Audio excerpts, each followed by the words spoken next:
Hey everyone, welcome! Something very unusual happened this week.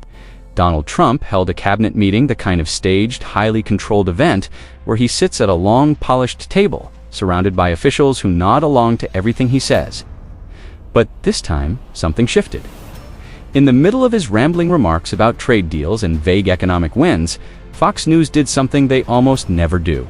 They cut away. No dramatic announcement, no commentary, just a sudden break to commercials. And when they returned, they were discussing something else entirely. When a network that has spent years defending you, reframing your controversies, and insulating its viewers from your worst moments, decides it cannot continue airing You Live, that says more than any pundit ever could. This wasn't about protecting Trump. It looked like they were protecting their audience from Trump, because what viewers were seeing in that cabinet room was difficult to spin. He attempted to explain recent economic numbers, attempted being generous.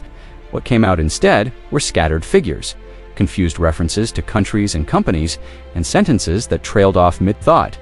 He spoke about bringing back hundreds of billions of dollars from China, from Canada, from the European Union, which he described as basically Germany. The numbers shifted as he spoke. 400 billion became 500, maybe 6. The biggest numbers in history, he called them. But there was no policy attached, no clear explanation. Just grand figures delivered as spectacle. And it wasn't only the words, it was the physicality. The way he leaned forward heavily on the table, the grip, the pauses, the glances from aides that felt less like political choreography and more like quiet monitoring.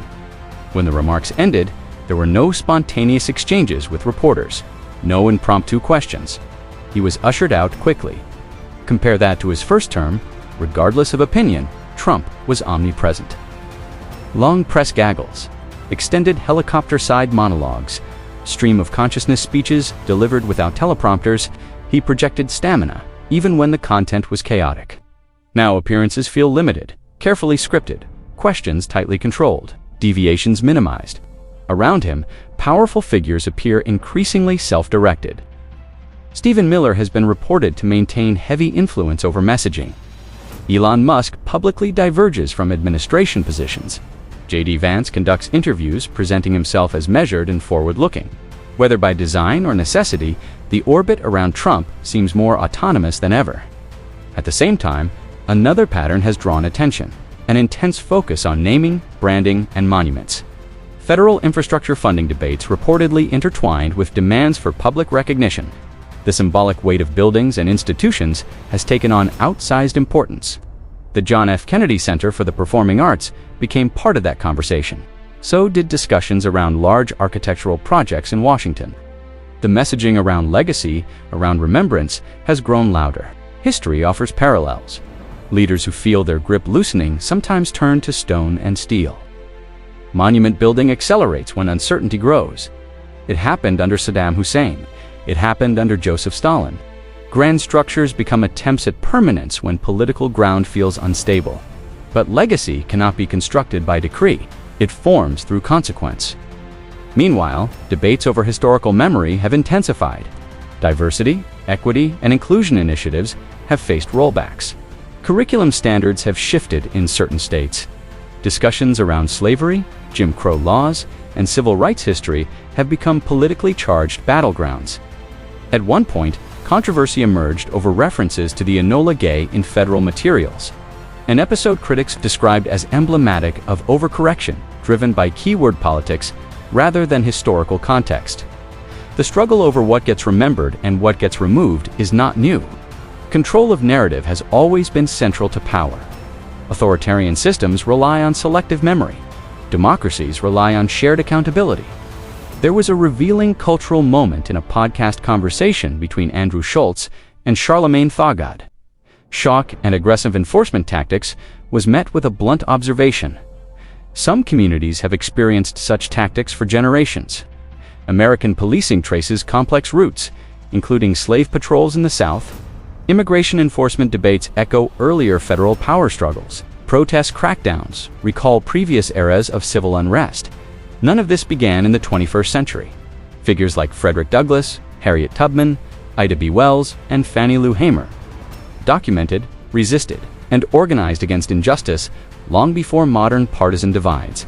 The Black Panther Party built community programs alongside confrontational politics. A. Philip Randolph and Bayard Rustin demonstrated the leverage of organized labor and disciplined protest. Erasing that history would mean erasing the blueprint of resistance. Trump's legacy, however, is already deeply etched into public record. January 6th, United States Capitol attack will be studied for generations. His administration's handling of COVID-19 remains a defining chapter of the pandemic era. His 2 impeachments, legal battles, and convictions are part of an unprecedented presidential story.